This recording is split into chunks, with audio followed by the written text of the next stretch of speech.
Yo, what's up mga guys? Chris TV. Welcome back to my channel again guys. Today is Wednesday, August 28.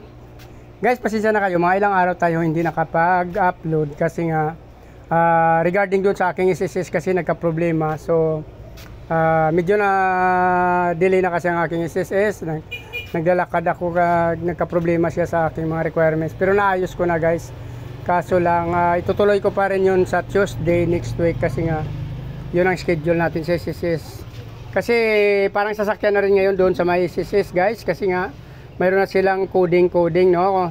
Alam naman nating lahat na kung anong last number mo, yun ang yung pagpunta mo lang. Kasi hindi kaya accommodate doon or papasukin pag hindi na yun sa last number ang araw na pupunta ka. So nais ko lang ipaalala sa lahat na pag pumunta po kayo ng SSS, mayroon na siyang coding no. Pero yung nakakaalam, sa hindi pa nakakaalam, ito ang sinasabi ko. Monday to Tuesday, yun nga yung 1 saka 2, yung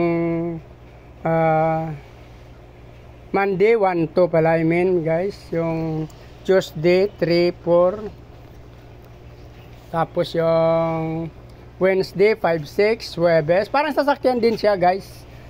Yung coding sa last number natin SSS na yun din sa parang same lang ang patakaran doon sa ng sasakyan, sa coding ng last digit ng plaka mo sa sasakyan guys.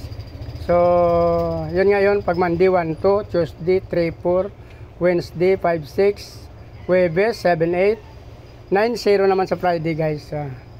So to this video guys, magpapalit tayo ng tubig dito sa aking mga aquarium na naka-display dito sa labas guys. Yan, mayroon tayo dito mga aquarium na medyo marumi na siya guys. Yan, ayun guys, dudumi na nila.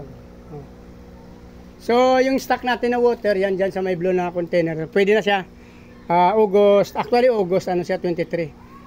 So pwede na siya ngayon guys, August 28, mga 3 days na yan. Ay, hindi lang 3 days, no? 23, 24, 25, 26, 27.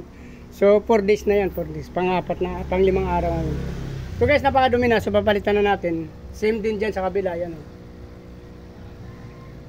So, baka itong papalitan natin, 1, 2, tsaka ito, 3. Ito, sama na rin natin to. Kasi, magdadagdag tayo dito ng mga pang-display natin. Maghanap tayo doon sa labas.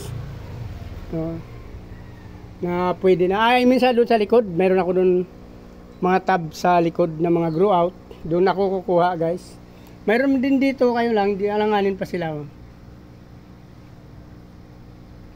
Ito grow out din to guys, yan. Tsaka ito sa ilalim. Same din dyan guys, sa malalaki na yan. Madilim lang, hindi nyo makita kasi nga wala tayong flashlight. Nasira ng 2 flashlight natin. Yung danyo natin, kakaunti na lang na iwan guys, yan.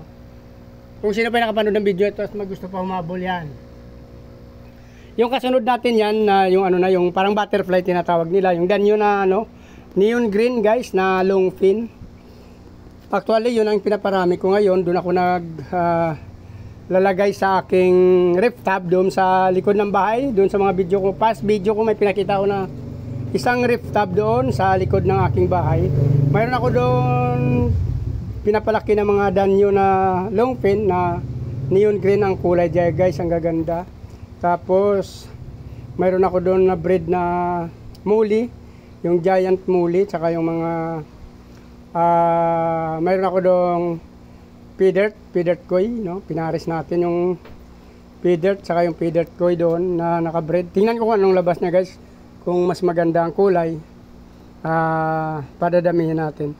So dito guys, hindi ko na pahabain ng video na to, mag-start na ako kasi kukunin ko na sila. Tapos lilinisin tong mga aquarium at magpapalit tayo ng kanilang mga tubig. So kung sino natapos at nakapanood ng video na to at natapos ng video na to guys, please like, follow, subscribe sa aking YouTube channel. Sama nyo rin ang notification bell guys para updated kayo sa mga in-upload natin araw-araw. Mayroon din akong Facebook page, paki-follow nyo na rin yung Chris Molino guys. Maraming salamat!